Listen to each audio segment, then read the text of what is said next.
شروع کریں تفسیر. آیت نمبر 104 سے انشاءاللہ ہم شروع کرتے ہیں.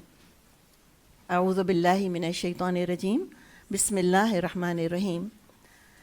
اچھا، اب یہاں تو ہم نے ایک بات کر لی، کچھ یہودیوں کے جو بنی اسرائیل تھے ان کا ماضی میں کیا ایٹیٹیوڈ تھا، کہ انہوں نے کیا الزام لگا دیا تھا سلیمان علیہ السلام پر؟ جادو کا الزام لگا دیا تھا، جو کہ کفر ہے. اور یہ موسیٰ علیہ السلام کی اپنی شریعت میں بھی جادو جو ہے وہ کفر شمار کیا گیا ہے، اور ان کے ہاں جادوگر کی سزا ڈیتھ ہے، ڈیتھ پینلٹی ہے اس کے اوپر.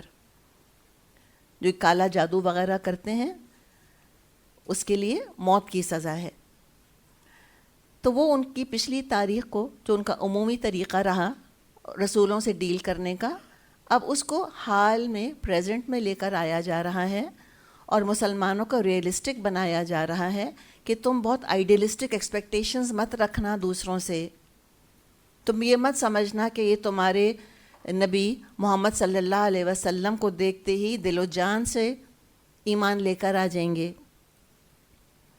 ایک انسلنس ہے ان کے اندر، رسولوں سے دشمنی ہے، وہ تو مضمون پیچھے سے چل رہا ہے، جبریل علیہ السلام سے، رسولوں سے، حتیٰ کہ اللہ کو بھی نہیں چھوڑا انہوں نے.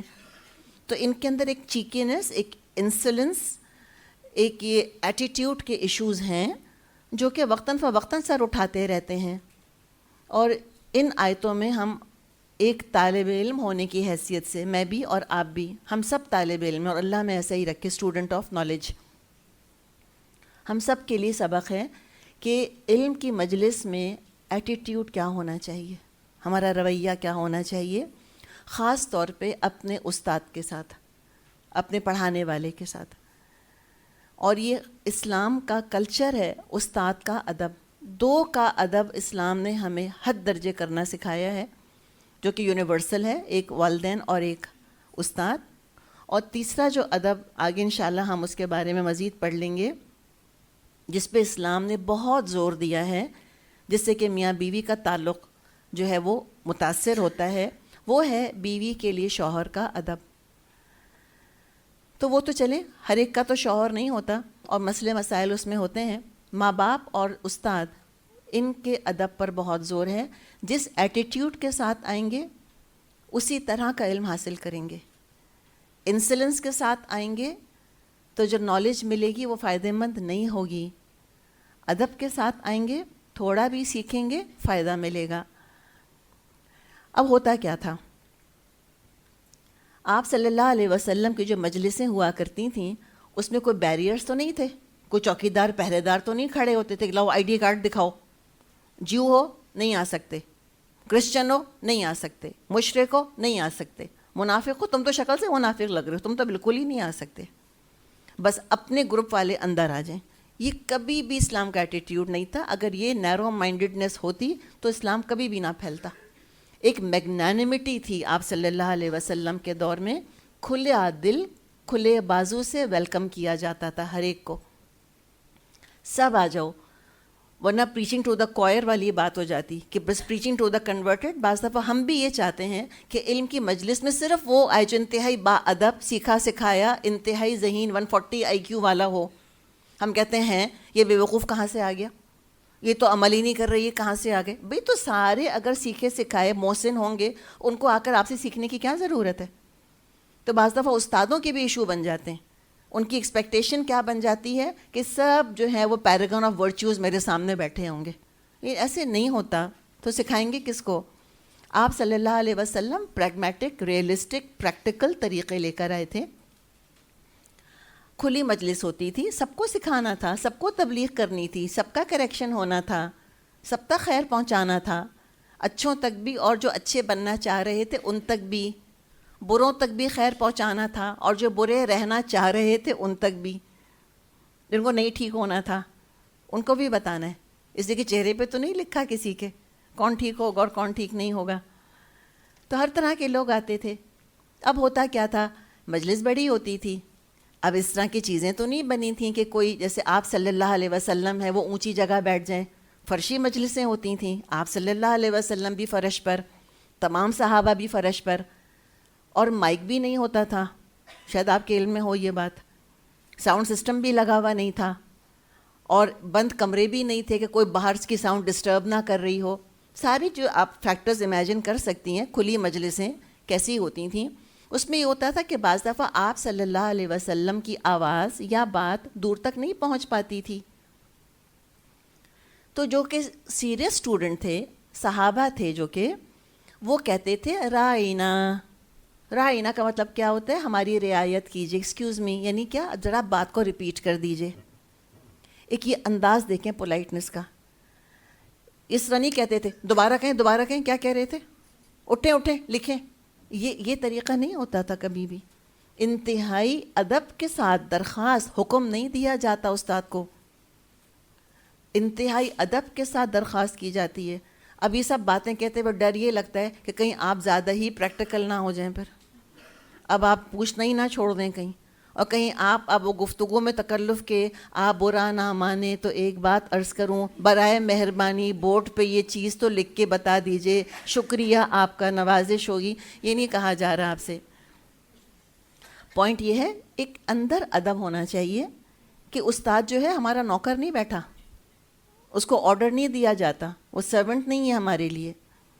اس کا احسان ہے کہ وہ ہمیں پڑھا رہا ہے، ہمیں سکھا رہا ہے. جیسے والدین کا احسان، ایسے استاد کا احسان. استادوں نے ہمیں انسان بنایا ہے. اور یہ استاد کی جب ہم بات کرتے ہیں تو ہم خالی قرآن کا ٹیچر ذہن میں لے آتے ہیں. جو مونٹیسری میں پڑھا رہی ہیں ٹیچرز، وہ کم قابل عزت ہیں مجھے بتائیں؟ ہرگز بھی نہیں. تو کسی بھی درجے پر کوئی اگر ٹیچنگ کا کام کر رہا ہے، چاہے وہ یونیورسٹی لیول ہو یا وہ کوئی کنڈر گارڈن کا لیول ہو، استاد انتہائی قابل احترام ہے. اور آپ یہ دیکھ لیں کہ جن کلچرز نے استادوں کو درجے دیے ہیں وہ تھرائیو کر گئے ہیں. آپ کو پتہ اندازہ ہوگا کہ جو کچھ اسکینڈینیوین کنٹریز ہیں، وہ جو ہائیسٹ پیڈ جابز ہیں وہ ٹیچرز کی ہیں. اور کون سی teachers? Primary school teachers. Highest paid jobs ہیں ان کے یہاں ملک کے اندر. تو پھر آپ دیکھیں، ہم دین کی بات نہیں کر رہے، انڈیویجولز دیکھیں سیوک سینس کتنا ہے، سویلائزڈ قوم ہے وہ ساری. تو یہ مجلس ہوتی تھی، سب آتے تھے، لوگوں کو سنائی نہیں دیتا تھا. تو وہ بہت پولائٹلی کہتے تھے صحابہ رائنا، اے اللہ کے رسول صلی اللہ علیہ وسلم ہماری کمزوری کی رعایت کیجیے. یا بعض دفعہ ساؤنڈ کو ڈسٹرب کر گئی، یا بعض دفعہ انسان کی توجہ بعض دفعہ بھٹک جاتی ہے نا ذرا سی. اب جب دروازہ کھلتا ہے اب ضرور دیکھتے ہیں اس کو، حالانکہ کچھ بھی نہیں اس میں سے کون نکل کر آ رہا ہے بھائی، لیکن توجہ بھٹک گئی. اب ٹیچر نے کچھ بول کے وہ آگے چلی گئی، پھر واپس آئی آپ کی توجہ، تو انسان سوچتا ہے کہ ہم کہیں. تو یہ کلمہ وہ استعمال کرتے تھے. اب ہوا کیا کہ اس میں کچھ منافق بھی آتے تھے، آپ صلی اللہ علیہ وسلم کے دشمن بھی آتے تھے، جن میں کہ وہی ہم نے کہا کہ ایک ایٹیٹیوڈ تھا، انسلنس تھا، چیکینس تھی، ایروگنس تھا. وہ بھی یہی ورڈ یوز کرتے تھے، لیکن کس طرح یوز کرتے تھے کہ وہ تھوڑا سا اس کو لمبا کر دیا کرتے تھے، رعینا کر دیتے تھے. اس کا مطلب کیا ہوتا ہے؟ اس کا مطلب ہوتا ہے اے ہمارے چرواہے، او شیپرڈ. اچھا، اب آپ کو پتہ ہے کہ اللہ تعالیٰ نے بتایا ہے شروع سے کہ بنی اسرائیل کی پرانی عادت ہے جو گٹی میں پڑی ہے، تحریف کرنا. حتت تو نہیں کہہ سکتے تھے تو اور کیا کہیں گے؟ پوری تورات کو انہوں نے کیا سے کیا بنا دیا. سمپل ورڈز کو بس وہ کرنا، ٹوسٹ کرنا، ٹرن کرنا. اور بعض لوگ ہوتے ہیں سیڈسٹ قسم کے ہوتے ہیں، سیڈسٹک نیچر ہوتا ہے، وہ دوسروں کی بے عزتی کر کے ہی خوشی محسوس کرتے ہیں. جب تک کسی کی انسلٹ نہ کریں، کسی کی عزت کی دھجیاں نہ اڑائیں، لگتا ہے کہ ان کا اپنا ایگو جو ہے نا وہ مضبوط نہیں ہو پا رہا. اور جتنے باعزت انسان کی بے عزتی کرتے ہیں اتنا ان کو اچھا لگتا ہے. مثلاً ماں باپ کی، مثلاً استاد کی، مثلاً پولیٹیکل لیڈرز کی، مثلاً مذہبی رہنماؤں کی. ان کی انسلٹ کر کے، انسلنس کا مظاہرہ کر کے، ایروگنس کا اظہار کر کے ان کو سیٹسفیکشن ملتی ہے. تو ایک سک پرسنالٹی ہے، بیسکلی بیمار شخصیت ہے جس کا ذکر ہے. تو وہ آ کے اس طرح کی باتیں کرتے تھے. راعن کا ایک مطلب ہوتا ہے احمق، بے وقوف، یہ مطلب بھی ہوتا ہے. تو جب یہ سارے مسائل کریٹ ہونے شروع ہوئے اور جب مسلمان ان کو ٹوکتے تھے کہ تم نے رائنا کیوں کہا، تو مسلمانوں سے لڑنے لگتے تھے کہ تمہارے کان بج رہے ہوں گے، ہم نے تو رائنا کہا تھا، ہم نے کیا کہا تھا. تو اب کیا کیا، بجائے کہ ان سے الجھنے کے، بجائے کہ ان کے منہ لگنے کے. اور آپ یہ اصول یاد رکھیں کہ بد زبان انسان کے منہ اگر لگیں گے تو اور اپنی عزت دو کوڑی کی کریں گے. کبھی نہ منہ لگیں, کبھی نہ بحث کریں ایسے لوگوں سے, ایک طرف کر لیں. اور دوسری بات یاد رکھیں کہ بڑوں کو چھوٹوں کے منہ نہیں لگنا چاہیے. بڑوں کو اپنی بڑائی قائم رکھنی چاہیے. چھوٹوں سے بحث مباحثہ کرنا, تو تکار کرنا, یہ سب کچھ کرنا, یہ بزرگی نہیں ہوتی. بزرگی یہ ہوتی کہ انسان اپنی عزت سمیٹ کے عزت کے ساتھ معاملہ کرے. آپ صلی اللہ علیہ وسلم استاد کی حیثیت سے بھی تو تھے, لہٰذا آپ دیکھیں طریقہ کیا سکھایا اللہ تعالیٰ نے. ان کے منہ لگنے کا نہیں کیا. یہ بھی کیا جا سکتا تھا کہ جس نے کہا رائنا, جس نے کہا رائن احمق, جس نے کہا چرواہے, کان پکڑ کے باہر کھڑا کر دو اور کہہ دو خبردار اندر آئے تم. کیا جا سکتا تھا نا. ایک اشارہ تھا آپ صلی اللہ علیہ وسلم کا. حقیقت ہے کہ اس کی تو جان شاید نہ بچتی اس انسان کی جو آپ صلی اللہ علیہ وسلم کی شان میں ایسی گستاخی کرتا. اسلام نے قتل غارت گری کا سبق سکھانا نہیں پسند کیا ہے ہم کو. وہ تو بہت مجبوری ہے جو ہوتا ہے, اور اصلاح کے لیے قتل نہیں کیا جاتا. اصلاح بھی تو کرنی ہے نا. جب اصلاح ختم ہو چکی اور موقع نہیں رہا, اس کے بعد پھر جنگ کا مرحلہ آتا ہے. ابھی تو تربیت ہو رہی ہے. تو بجائے کہ ان بدزبان لوگوں کے منہ لگا جاتا, اپنوں سے بات کی گئی ہے اور مسلمانوں سے بات کی. اور آغاز جو یا ایوہا سے ہو رہا ہے, تو یہ بھی بڑا اہتمام ہے. دراصل بڑے اہتمام سے کیا فرمایا, یا ایوہا الذین آمنو, اے لوگوں جو ایمان لائے ہو, اے صحابہ, لا تقولوا رائنا, تم رائنا مت کہو, وقولوا انظرنا, بلکہ کہو انظرنا, یعنی نظر کیجیے ہماری طرف. واسمعوا, کتنی پیاری بات ہے. پہلی دفعہ غور سے سنو تاکہ پوچھنا ہی نہ پڑے. دماغ کو حاضر رکھو علم کی مجلس میں. وَلِلْكَافِرِينَ عَذَابٌ علیم, اور کافر تو عذاب علیم کے مستحق ہیں. تو یہاں پر اسلام کے دشمنوں کی جو وربل اسالٹ ہے مسلمانوں پر, جو زبانی حملے ہیں مسلمانوں پہ, ان کو ڈیل کرنے کا طریقہ سکھایا جا رہا ہے کہ مسلمان وہ الفاظ استعمال کرنا چھوڑ دیں جو کہ مس یوز ہو سکتے ہیں. تو کہا کہ تم چھوڑ دو, اپنوں کو سمجھایا, تم یہ کلمہ ہی کہنا چھوڑ دو, تم انظرنا کہنا شروع کر دو, وہ مس یوز نہیں ہو سکے گا. اور بات ہے کہ ضرورت پیش کیوں آئی دوبارہ پوچھنے کی, پہلی دفعہ غور سے کیوں نہیں سنا. اس کا مطلب ہے کہ علم کی مجلس کے بیچ میں ڈسٹربنس پسندیدہ نہیں ہے, کہ آپ صلی اللہ علیہ وسلم کو بیچ بیچ میں روک روک کے اور یہ بھی کہا جائے Raina Raina, excuse me, repeat کر دیجئے. پہلی دفعہ غور سے سنو. اور یہ جو کافر ہیں, اور یہ کفر کس کا ہے ان کا؟ ظاہر میں تو کچھ نہیں ہے کفر, وہ گالم گلوچ تھوڑی کر رہے ہیں. ایٹیٹیوڈ, یہ اندر کا کفر ہے, اندر کا خبث ہے نا. وہ جو حسد ان کے دل میں تھی, ان لوگوں کے دل میں جو حسد تھی نبی اکرم صلی اللہ علیہ وسلم کے خلاف, منافقوں کے دل میں, یا بعض بنی اسرائیل کے جو رہنما تھے یا عوام تھے ان کے دلوں میں, ان کے منہ سے ایسی باتیں نکلتی تھیں.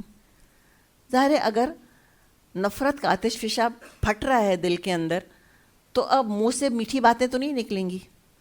اگر آتش فشاں کے دہانے سے کوئی میٹھے پانی کا چشمہ تو نہیں پھوٹتا, اس سے تو زہر ہی نکلے گا, اس سے تو آگ ہی نکلے گی. تو جو دل میں ہوتا ہے وہ زبانوں پر ہوتا ہے. تو لہٰذا اس طرح سے مسلمانوں کی اللہ تعالیٰ نے اصلاح فرما دی اور ان لوگوں کو سائیڈ لائن کر دیا. تو کنفرنٹیشن ضروری نہیں ہوتا, بعض دفعہ میتھڈ چینج کرنا بھی جو ہے وہ افیکٹو ہوتا ہے. کنفرنٹیشن اسلام کا لاسٹ ریزورٹ ہے, لاسٹ ریزورٹ. منہ ماری کے سامنے کھڑے ہو کے بحث کی جائے, وہ بھی اسلام پسند نہیں کرتا. 3 چیزوں کے بارے میں آتا ہے کہ اللہ کو بالکل پسند نہیں ہے. ایک ہے قیل و قال, I said, he said, she said, we said. تم نے یہ کہا تھا, میں نے یہ کہا تھا, تم نے یہ کہا تھا, میں نے یہ کہا تھا. یہ نہیں پسند, یہ بحث ہے نا, اس کو بھی اوائڈ کیا کریں. قیل و قال اللہ کو نہیں پسند. دوسری بات جو اللہ کو نہیں پسند, کثرت السوال, بے حد سوال کرنا چیزوں کے بارے میں, یہ بھی نہیں پسند. اور نمبر 3 اضاعت المال, مال کا ضائع کرنا, یہ اللہ کو نہیں پسند. قیل و قال نہیں پسند, کثرت السوال نہیں پسند, اور اضاعت المال, مال ضائع کرنا اللہ کو نہیں پسند۔ فرمایا مسئلہ ہے کیا؟ ما یود الذین کفروا من اہل الکتاب ولا المشرکین ان ینزل علیکم من خیر من ربکم واللہ یختص برحمتہ من یشاء واللہ ذو الفضل العظیم۔ یہ لوگ جنہوں نے دعوت حق کو قبول کرنے سے انکار کر دیا ہے، خواہ وہ اہل کتاب میں سے ہوں یا مشرک ہوں، ہرگز یہ پسند نہیں کرتے کہ تمہارے رب کی طرف سے تم پر کوئی بھلائی نازل ہو، مگر اللہ جس کو چاہتا ہے اپنی رحمت کے لیے چن لیتا ہے، اور وہ بڑا فضل فرمانے والا ہے۔ اچھا، خیر کا لفظ کس کے ساتھ آ رہا ہے؟ ینزل کے ساتھ۔ جیسے آیات آئی تھیں، انزلنا الیک آیات بینات، تم نے آیات بینات سے کیا مطلب لیا تھا؟ انزلہ کے ساتھ آ رہا تھا اس لیے قرآن۔ اب یہاں دیکھیں ینزلہ، انزال کی بات ہے نا، نازل کیا خیر، تو جب خیر نازل ہونے کی بات آئے تو کیا مطلب ہوگا؟ قرآن۔ جی ہاں، مراد وحی اور قرآن۔ تو یہاں پر بتایا گیا کہ یہ مشرکین ہوں یا یہ اہل کتاب ہوں، ان کو یہ اچھا نہیں لگا کہ محمد صلی اللہ علیہ وسلم کو اللہ نے رسول بنا دیا۔ مشرکین کو کیوں نہیں اچھا لگا؟ اس کی ریزن ہے، اس کی وجہ ہے۔ کیا وجہ ہے؟ کہ مشرکین کی قبائلی ذہنیت تھی، ایک ٹرائبل مینٹیلٹی تھی۔ آگے انشاءاللہ ہم پڑھیں گے، انہوں نے کہا تھا کہ اللہ کو رسول بنانا تھا تو کسی قبیلے کے سردار کو پسند کرتا۔ یہ ایک یتیم کو اللہ نے کیسے سلیکٹ کر لیا؟ ان کا یہ خیال تھا، یہ کہنا تھا۔ اور بڑے بڑے سردار تھے، ولید بن مغیرہ تھا، ابو جہل موجود تھا، ایک سے ایک ان کے ہاں موجود تھے لوگ۔ تو ان کو یہ اعتراض تھا، ان کو قبائلی مینٹیلٹی تھی نا، ان کا خیال تھا سارا خیر سردار کے اندر ہوتا ہے، تو اس لیے وہ سمجھ نہیں پا رہے تھے کہ یہ ایک عام انسان، ان کی نظر میں عام انسان رسول بن کر کیسے آ گیا۔ یہود کا ایشو کیا تھا؟ ان کا اپنا نسلی تعصب تھا، ان کا اپنا لینچ کے اوپر جو پریجڈس تھا وہ تھا اپنی جگہ، کہ ہماری نسل سے باہر رسول کیسے آ گیا، یہ بنی اسماعیل میں کہاں سے آ گیا، اس کو بنو اسرائیل میں آنا چاہیے تھا اس کو۔ تو یہاں پہ اللہ تعالیٰ نے سمپل بات فرمائی ہے کہ تمہارا کیا اختیار ہے اس کے اندر۔ واللہ یختص برحمتہ من یشاء، اللہ اپنی رحمت کے لیے مخصوص کر لیتا ہے جس کو چاہتا ہے۔ تو فوراً دعا کریں اللہ مجھ کو اور آپ کو سلیکٹ کر لے، اپنے لیے دعا کریں اللہ میرا انتخاب کر لے، اللہ مجھے خاص کر لے اپنی رحمت کے لیے، اللہ خاص کر لے خیر کے لیے۔ کس کے لیے؟ قرآن کے لیے، کہ با عمل بنا دے اللہ تعالیٰ۔ قاری نظر آتا ہے، حقیقت میں ہے قرآن، ایسا اللہ ہم کو بنا دے۔ اور اللہ کیوں نہیں دے گا؟ جو خیر مانگے گا اللہ دے گا۔ واللہ ذو الفضل العظیم، اللہ تو بہت فضل والا ہے، عظیم فضل والا ہے۔ تو یہ ضد اور تعصب کتنی بری چیز ہے کہ مانتے تو تھے کہ کچھ خیر نازل تو ہوا ہے ان کے اوپر، کہ آپ صلی اللہ علیہ وسلم کا اپنا کلام نہیں ہے، یہ مانتے تھے کہ اللہ کی طرف سے نازل شدہ ہے، لیکن تعصب اور ضد کی وجہ سے نہ مان کر دیا۔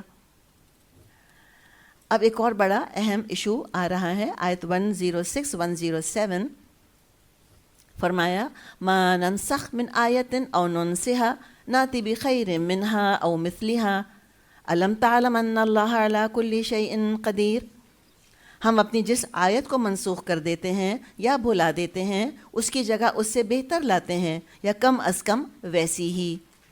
کیا تم جانتے نہیں ہو اللہ ہر چیز پر قدرت رکھتا ہے؟ الم تعلم ان اللہ لہ ملک السماوات والارض وما لکم من دون اللہ من ولی ولا نصیر۔ کیا تم کو خبر نہیں ہے زمین اور آسمانوں کی فرما روائی اللہ ہی کے لیے ہے، اور اس کے سوا کوئی تمہاری خبرگیری کرنے اور تمہاری مدد کرنے والا نہیں۔ تو دو چیزوں کا یہاں پر ذکر ہے، ایک آیتوں کا منسوخ ہو جانا یعنی ایبروگیٹ ہو جانا، ٹھیک ہے، دوسرا کیا ہے؟ کسی آیت کا بھلا دیا جانا۔ یہ ہم نے سورہ اعلیٰ میں بھی یہ مضمون تھوڑا سا ڈسکس کیا تھا، سنقریؤک فلا تنسیٰ، اس پہ تھوڑی سی بات ہم نے کی تھی اس کے اوپر۔ تو جہاں تھوڑا سا یہاں پہ اور اس کے بارے میں ہم بات کریں گے۔ تو کن دو چیزوں کا ذکر ہے؟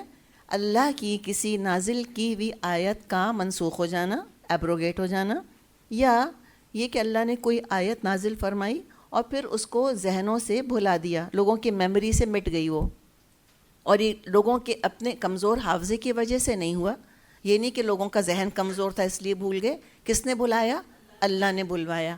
کس نے؟ لوگوں نے خود نہیں ایبروگیٹ کر لی. کس نے ایبروگیٹ کر دی؟ اللہ نے کر دی. اچھا، اب اس میں پیچھے کہانی ہے کیا؟ کہانی یہ ہے کہ تورات اللہ نے نازل کی، سب مانتے ہیں، ہم بھی مانتے ہیں کہ اللہ نے نازل کی. اللہ نے اس میں شریعت لکھ دی تھی، کمانڈمنٹس موجود تھے. تورات کے بعد پھر شریعت کب نازل ہوئی؟ عیسیٰ علیہ السلام پہ تو کوئی شریعت نازل نہیں ہوئی. موسیٰ علیہ السلام پہ شریعت نازل ہوئی جو تورات میں موجود ہے. عیسیٰ علیہ السلام خود بنی اسرائیل ہی کی طرف رسول بنا کر بھیجے گئے تھے. عیسیٰ علیہ السلام کوئی نئی شریعت لے کر نہیں آئے تھے. ان کا قول ہے do not think I have come to destroy law. یہ مت سوچنا کہ میں شریعت کو ختم کرنے آیا ہوں. انجیل میں کوئی شریعت کا حکم نہیں ہے. تو عیسیٰ علیہ السلام کس شریعت کو فالو کر رہے تھے؟ تورات کی شریعت کو. پھر نبی اکرم صلی اللہ علیہ وسلم تشریف لائے اور قرآن نازل ہونا شروع ہوا. قرآن اپنی شریعت لے کر آیا، دا فائنل شریعت. ایک اولڈ ٹیسٹمنٹ ہے، ایک نیو ٹیسٹمنٹ ہے، ایک فائنل ٹیسٹمنٹ ہے. قرآن فائنل ہے، اس میں شریعت نازل ہوئی. تو ہوا یہ کہ جب قرآن نازل ہوا تو قرآن جو ہے وہ مہیمن کہلاتا ہے، یعنی کہ قرآن فائنل ورڈ ہے. قرآن نے کیا کیا ہے؟ بعض تورات کے احکامات کو برقرار رکھا ہے اور بعض احکامات کو ایبروگیٹ کر دیا، منسوخ کر دیا. اور کیا ہے کہ اللہ تعالیٰ نے کیا فرمایا ہے کہ اگر ہم کوئی آیت منسوخ کر دیتے ہیں تو اسے بہتر لے کر آتے ہیں. تو پھر بہتر شریعت کون سی ہوئی؟ تورات کی کہ قرآن کی؟ قرآن کی. یہودیوں کی شریعت کے مقابلے میں اللہ تعالیٰ نے جو شریعت دی انسانوں کو، جو کہ اسلام کی شریعت ہے، وہ بہتر ہے جوز کی شریعت سے. It's a better option.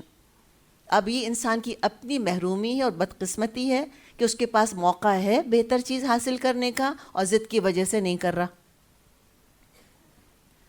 اچھا، پھر کیا ہوا؟ ہمیں معلوم ہے کہ تورات محفوظ نہیں رہی، بہت سی تورات بھلا دی گئی.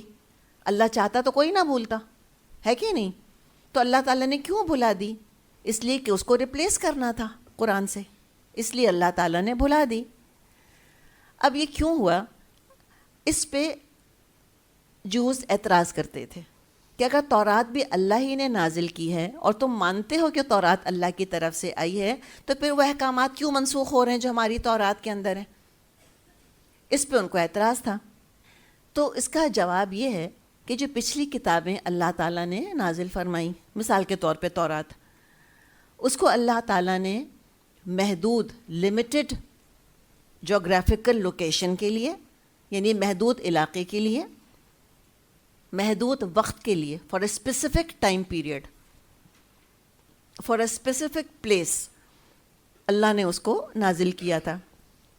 Specific area, specific culture, specific time, اس کے لیے وہ نازل ہوا. ان لوگوں کی ریکوائرمنٹ جو تھی اس کے حساب سے اللہ نے اس کو نازل فرمایا. جبکہ قرآن خاص علاقے کے لیے نہیں آیا، خاص وقت کے لیے نہیں آیا اور خاص کلچر کے لیے نہیں آیا. یہ تو یونیورسل ہے، بین الاقوامی ہے، قیامت تک کے لیے ہے. اور یہود کی شریعت کے مقابلے میں اسلام کی شریعت زیادہ فلیکسیبل ہے، زیادہ آسان ہے. یہود کی شریعت پوری دنیا پہ نافذ نہیں ہو سکتی. جو اس میں ریجیڈیٹی ہے ہمیں تو اندازہ ہی نہیں ہے اس کا، وہ ہو ہی نہیں سکتی. مثال کے طور پہ سوال ہی پیدا نہیں ہوتا تھا کہ وہ تیمم کر لیں پاکی حاصل کرنے کے لیے. اسلام میں ہے تیمم کی اجازت؟ جی ہاں ہے. اس لیے کہ اسلام کو تو جانا تھا الاسکا تک، اسلام کو تو ہر جگہ جانا تھا. ہر جگہ پانی اویلیبل نہیں ہوتا. لیکن اس کا مطلب ہے کہ جو جیوز کو اگر پاکی حاصل کرنی ہے تو ان کو کہاں رہنا ہوگا؟ کسی واٹر سورس کے پاس. اگر کھلا پانی نہیں ہے ان کے احکامات اپلائی نہیں ہو سکتے. اسلام میں کوئی ایسا ایشو ہے ہی نہیں. کھلا پانی نہیں ہے آپ کے پاس، تیمم کر لیں، کوئی مسئلہ ہی نہیں اس کے اندر. تو بہت چونکہ اور کیوں فلیکسیبل ہے، کیوں آسان ہے، اس لیے کہ اس کو پوری دنیا پہ نافذ ہونا تھا. اس میں کیپیبلٹی ہے کہ کیٹر کر سکتی ہے اسلام کی شریعت ہر علاقے کو، ہر جگہ کو، ہر کلچر کو. تو بجائے کہ وہ خوش ہوتے جیوز، اور چڑھنے لگ گئے. اچھا، اب جب آسان ہے اور فلیکسیبل ہے اسلام کی شریعت تورات کے مقابلے میں، اس کا مطلب کیا ہوا کہ ان کی بہت سی سختیوں کو نرمی میں تبدیل کیا اسلام کی شریعت نے آ کر. کس چیز کو منسوخ کیا؟ ان کے احکامات کی سختی کو. سخت احکامات منسوخ کر کے نرم احکامات دیے اسلام نے. تو اس پہ رویہ یہ ہوتا تھا کہ بعض ان کے علماء کہتے تھے کہ لگتا ہے کہ یہ تو قسم کھا کر آئے ہیں محمد صلی اللہ علیہ وسلم کہ جو جو چیزیں ہماری شریعت میں حرام ہیں سب کو حلال کر کے ہی چھوڑیں گے. دیکھیں آج ہمیں کیا اعتراض ہوتا ہے کہ Islamic law is very difficult. ہمیں یہ اعتراض ہوتا ہے نا. جب یہ شریعت نازل ہوئی تو کیا اعتراض تھا بنی اسرائیلیوں کو کے علماء کو کہ اٹس ٹو ایزی، یہ تو بہت آسان ہے. اب امیجن کریں جو عیسائی یہ تھا پریسٹ وغیرہ تھے، ان کو کیا لگتا ہوگا کہ ہم نے شادی بیاہ نہیں کی، ہم نے نہانا چھوڑ دیا. ان کے یہاں یہ بھی تھا نا کہ ان کے جو سب سے نیک لوگ تھے وہ نہاتے نہیں تھے. اور جب وہ ان کے ہیڈ پریسٹ وغیرہ بعض دفعہ اپنے خانقاہوں سے نکل کر کبھی کبھی لوگوں کے سامنے آتے تھے، ان کے کپڑوں پہ سینکڑوں جوئیں چلتی ہوئی نظر آتی تھیں. تو ان کا یہ معاملہ ہوتا تھا. اب انہوں نے کہا کہ واہ، ہم نے تو اتنی مشقت اٹھا کر اللہ کو راضی کرنا چاہا. یہ مسلمانوں کے بڑے عیش ہیں، شادی کر رہے ہیں، ایک نہیں چار چار کر رہے ہیں، نہا رہے ہیں، روز روز نہا رہے ہیں، خوشبوئیں لگا رہے ہیں. ہم نے کھانا پینا حرام کیا اپنے اوپر، یہ کھا رہے ہیں پی رہے ہیں. قرآن تو کہہ رہے کلو وشربو، کھاؤ اور پیو، مزے کرو.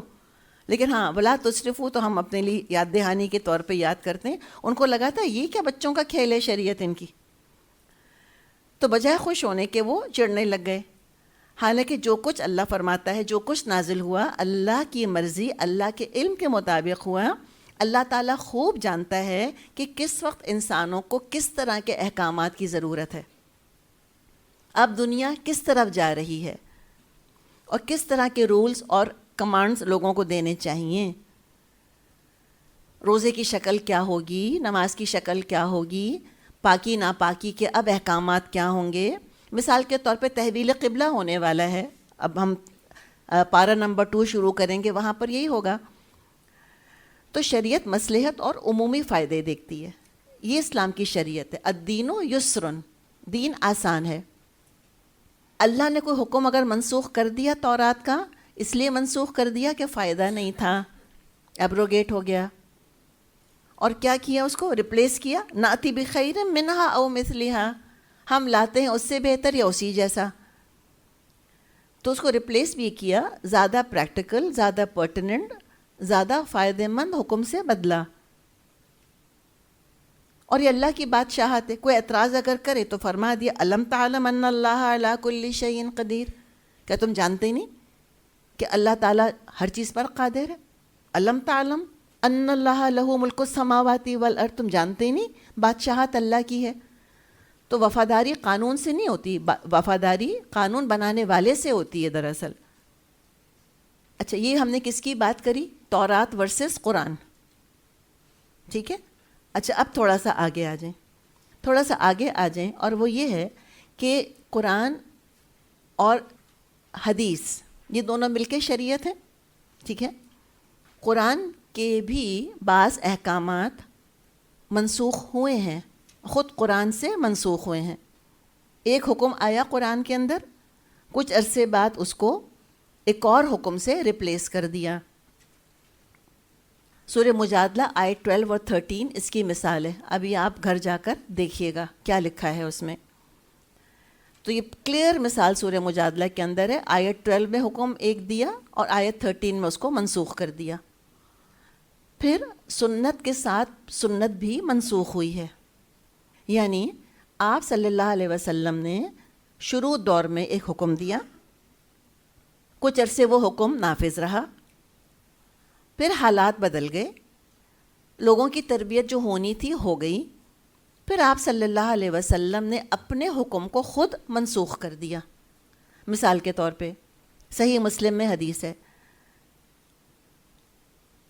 آپ صلی اللہ علیہ وسلم نے فرمایا نہیتکم عن زیارت القبور، کہ میں نے تم لوگوں کو روکا تھا قبروں کی زیارت کرنے سے.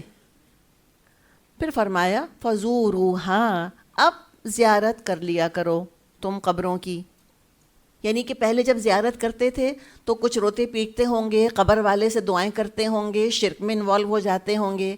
اب جب اسلام نے ان کی ساری خراب عادتیں ٹھیک کر دیں، پتہ چل گیا لوگوں کو کہ قبرستان کے آداب کیا ہیں، قبر والے ہمیں کچھ نہیں دے سکتے، تو جب مقصد حاصل ہو گیا تو پھر آپ صلی اللہ علیہ وسلم نے ممانعت ختم کر دی، اجازت دے دی کہ ٹھیک ہے فزوروہا، جاؤ اب قبروں کی زیارت کر لو تم.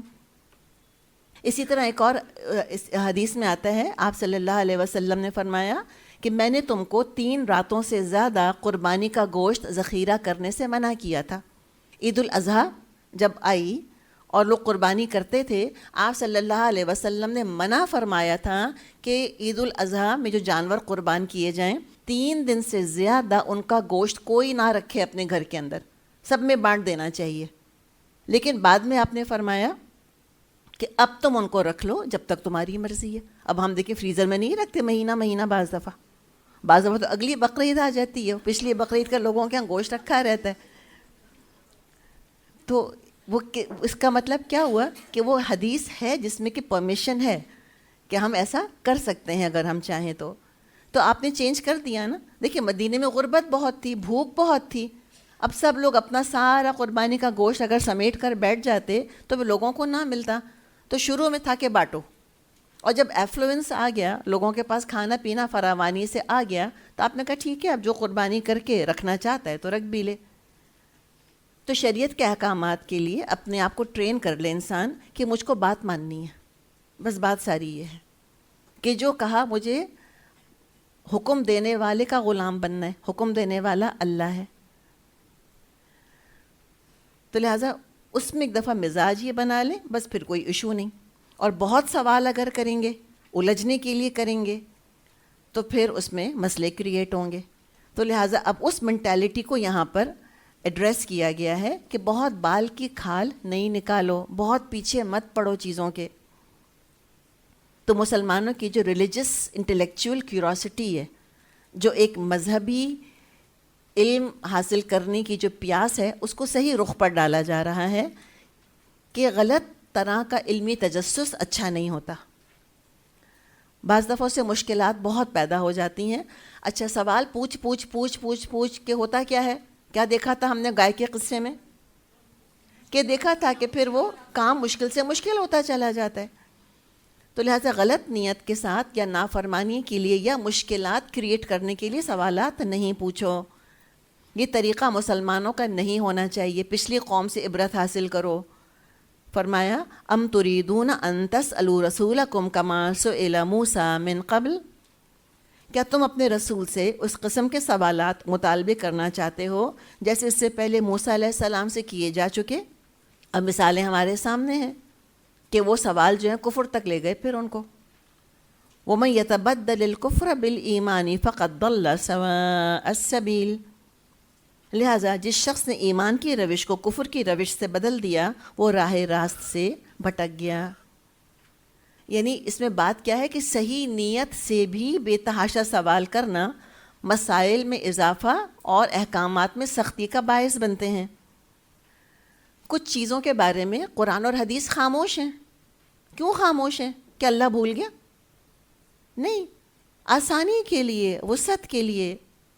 آپ صلی اللہ علیہ وسلم نے فرمایا، صحیح مسلم میں حدیث ہے کہ دیکھو تم ایسے سوال مجھ سے مت پوچھو جو کہ یعنی کہ مشکل اور سختی پیدا کریں، اس لیے کہ جو لوگ تم سے پہلے ہلاک ہوئے ہیں وہ بہت زیادہ سوال پوچھنے کی وجہ سے ہلاک ہوئے اور آپس میں اختلاف کرنے کی وجہ سے ہلاک ہوئے.